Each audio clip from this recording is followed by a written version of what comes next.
Hey friends, welcome to April 2021. It's me, Vannessa from Beyond Your Sun Sign, and this is your reading with numerologist.com. Let's get started.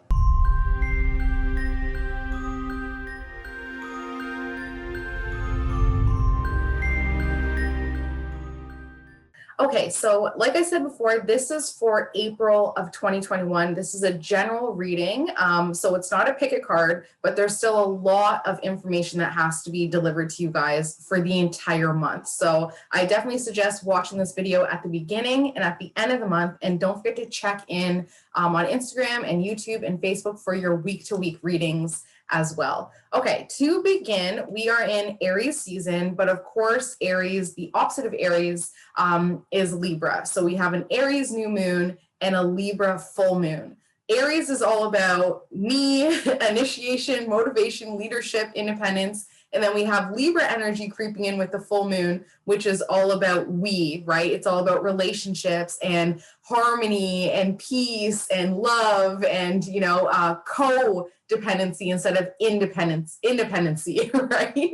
So what the universe is asking you to do this month is to use this Libra full moon energy that comes at the beginning of April to let go and to move on and to recognize that a lot of our emotions have been pent up within a relationship as if it's our only sense of power left in that relationship. And it's just not the case. The only power that is involved in that relationship is karmic power. Like there's something about this relationship that you just know you are paying a price from a past life karma, and you just can feel that you were paying that debt with interest. So this is really your opportunity this month to finally let go emotionally and say, all right, I'm moving on. I'm not going to look back. I'm just going to move forward. I'm going to do what I can to cleanse and to release. I talk to a lot of clients that are like, oh yeah, I'm over it. I don't even think about that person. It's been so long. And I'm like, well, why are they in your cards? They're right here. It's not about time releasing the pain and the karma. It's about actively going back and reflecting. That's why we have funerals, right? Like, I'm not going to be like, okay, well, it's been so long that I've lost that person. I've moved on. No, I'm going to go to that funeral and honor that relationship and say goodbye. I'm going to think about the good memories. I'm going to think about the bad memories too, right? So when it comes to a relationship, have that funeral, have that ceremony, and burn the pictures, write the open letters, think about the good times, think about the bad times, and really just finally release and let go, because you don't want to be going through this crap in a next lifetime. So you might as well just end it here. That being said, there's also a lot of emotional confusion within your subconscious when it comes to this relationship as well. So if you're feeling that you're very confused within your relationships, it is coming from a past relationship.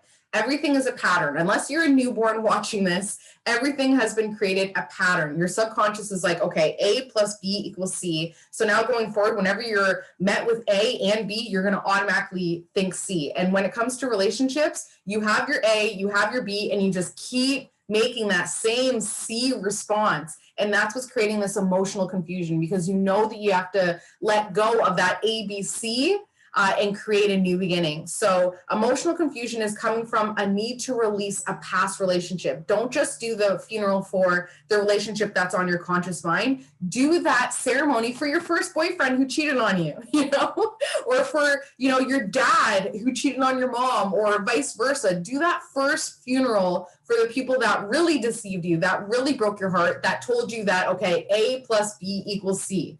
Get to the root of the A and B, and then do the funeral for those two situations, and then clear it. So what is also subconscious face down is something that your subconscious does not want to face. And we have heartbreak, infidelity, cheating, affairs, what have you, just the worst heartbreak possible with a female water sign. So a Cancer, Scorpio, Pisces. I really urge you to go on to Facebook, go on to Instagram, reach out to that person.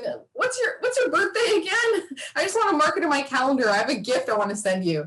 If they are a water sign female, they are the source of that first pain that has created that ABC, the fundamentals that are now creating emotional confusion in all of your other relationships. And I'm talking like this female water sign could be, that friend in high school that ended up dating your boyfriend, you know, that we then decided, okay, friends plus boyfriend equals heartbreak, right? We need to clear that, because now going forward, we're going to bring in that same experience where, you know, even though you're with a great person now, you don't want to bring them around your friends and you don't know why. And every time they're around your friends, you get a little bit walled up and awkward, and the jealousy comes out and you don't know where it's stemming from.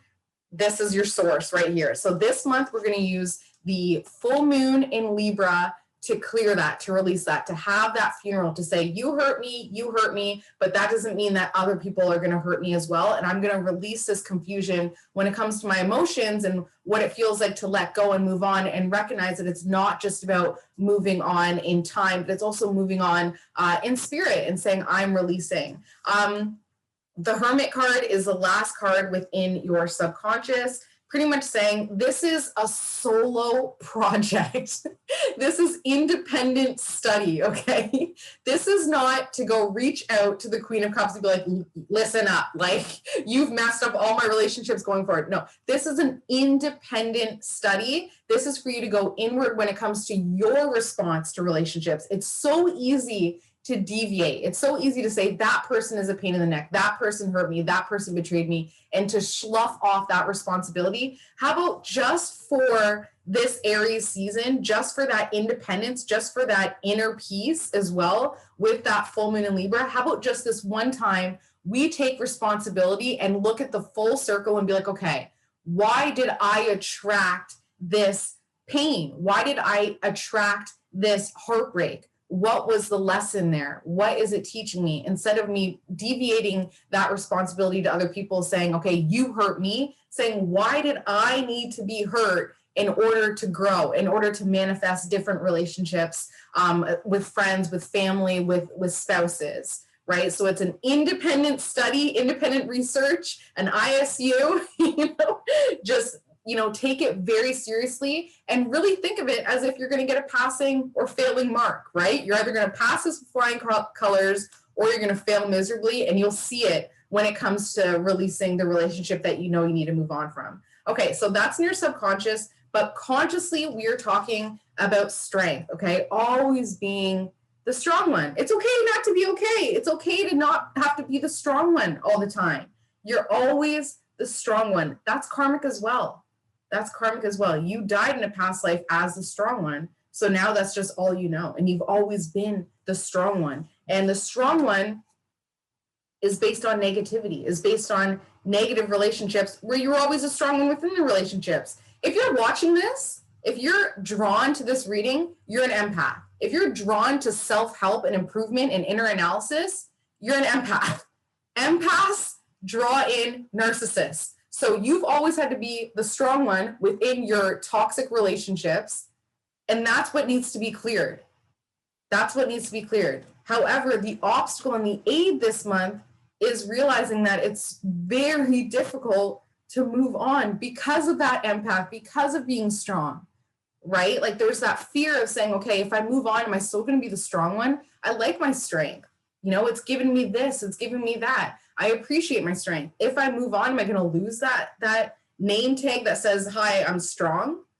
But you need to utilize your strength to move on. That's why this is the obstacle and the aid to your strength. Moving on, building that bridge and getting over it will give you more strength, but you need the strength in order to move on. So it's a double-edged sword here, but no matter what, strength is the outcome. And it's a different type of strength. It's not that physical strength, it's emotional, spiritual strength, saying, yeah, I'm strong enough where I've let go. I've done the releasing. Aren't you still so mad that no, I'm not mad anymore. It doesn't hold on to me. I'm strong enough to release, right? That's the true strength. I don't do bodybuilding or anything like that, but I can guarantee you that when they're practicing, when the bodybuilders are practicing and building up their strength, they're doing one barbell or one weight at a time. They're not going directly to the top. So this is your first 10 pounds of letting go of what happened in the past with this feminine water sign that it's just time to release. And, it is based on deception and just feeling kind of silly, right? You should have saw it coming. You should have been more aware. You should. It's really easy to kind of pull it back on ourselves and be like, well, why did I allow that? I should have. Let's just throw the baby out with the bathwater. Let's just get rid of it all. Let's just say, no, it's not about shoulds or coulds or woulds. It's about finally taking the responsibility to recognize that it's time to let go, that this deception is causing a lot of harm in our ability to feel strong and empowered, especially karmically, right? Especially spiritually. So thought process this month is all about changing your feelings, changing the way you feel about that situation. For me, it's really easy for me to pinpoint this situation. A lot of times I look back and I'm like, wow, I'm so strong for going through that. And it's really changing the way I feel about myself, right? So it's time to really just embrace that emotional energy there that is new and it's pure and it's free flowing and it's yours. And it's whether or not we want to hold on to it and say, yeah, I feel this way about this situation now. I used to be pissed. I used to be so angry. I used to, hate everybody for it and punish everybody for it. Ultimately punishing myself, putting up all these walls because I just couldn't trust. I used to be so angry. Then I was sad. Then I was, wounded. Then I was in victim mode. Now I'm feeling empowered. Now I'm feeling like, oh my God, that happened to me so I can help other people. So I can recognize that it's not everybody, right? Not all of them are going to hurt us, right? So moving forward, I'm stronger for that. The frequency that we're on is your family security. So if you're not doing it for you, do it for your family, right? Especially if you were deceived and you've got kids, right? Who are now dating, who are now, maybe the age that the deception happened to you. Or maybe it's recognizing that, now you've got two daughters, so you have to be strong for them and show them that forgiveness is okay, even if you've been betrayed. These are all things that are just going to empower your family through that strength, but it has to be legit. It can't be water weight, right? That water strength, the fake muscles. It has to be legit strength. And that legit strength is recognizing that you were deceived and you're operating from that deception. You're operating from that betrayal and that broken heart. That's your filter. So you're going to be teaching and empowering your family through that filter. But the true strength is releasing that and saying, okay, Pisces season is over. I'm done with the illusion. It's now time for me to be strong and to fight for what I believe in, fight for what I think is right. And that is to live a life with open arms and an open heart, right? That's the Libra energy. So family and friends, this month they're doing great. The more work you do, the more work that it impacts them in a positive way. Because when you're operating from a broken heart when it comes to relationships, how do you think your family and friends are going to be appreciated and loved? Are they going to be loved with a full heart? Or are they going to be loved with that betrayal, with that fear of getting hurt again, right? Even if it's unconditional love, you can only love others as much as you love yourself. And if you're brokenhearted, it's going to be half-assed. There's no way your family is going to get 100%. So doing the work for them takes away some of the pressure instead of saying doing it for me, right? Because it's as empaths, it's very easy for us to push that and say, I'm doing it for others, 51% service to others, and then the service to ourselves comes through that process, through putting it out and getting it back ×3. Hope and fear is the Hierophant card. So recognizing that this was a spiritual awakening experience, that is something that you're hopeful for because that'll kind of make it easier to do the work, but you fear it as well, right? Because if this is an experience that is based on your spiritual awakening and that karmic past and the journey that you're supposed to be taking, if this is an experience, what else have you been missing, right? What other experiences of spiritual awakening have you been missing besides just this one that happened in the past that broke your heart, right? Okay, so the outcome over the next month is transformation, the Death card. Let's do it.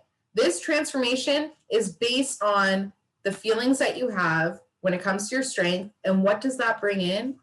Divine intervention. You'll see it. You'll know it. It'll be like an angel coming down and tapping on the shoulder and rewarding you for doing the hard work of letting go. Do that ceremony, do the funeral for the Queen of Swords, let go, forgive. You know, this person should be dead to you after what they did to you, right? So act accordingly, have the funeral, let go, release them, forgive them, right? They didn't know any better. They were literally just responding to your energy, saying that you needed the lesson. They were just your teacher. So I'm not going to go punish my kindergarten teacher for not picking on me in class, right? For giving me the lesson of realizing that it's not all about me, even in Aries season. I'm going to let go. I'm going to forgive her. And I'm going to have that funeral, that ceremony. Okay. If you need more personal guidance, please reach out to me. You can find me on Instagram. I'm at Beyond Your Sun Sign. You can email me, beyondyoursunsign@gmail.com, and we can do a personalized reading. Or if you're just looking for more of a community, please think about joining my membership portal, which is the Divine Gang. I would love to have you guys there. Love you so much, and I will see you next month. Bye.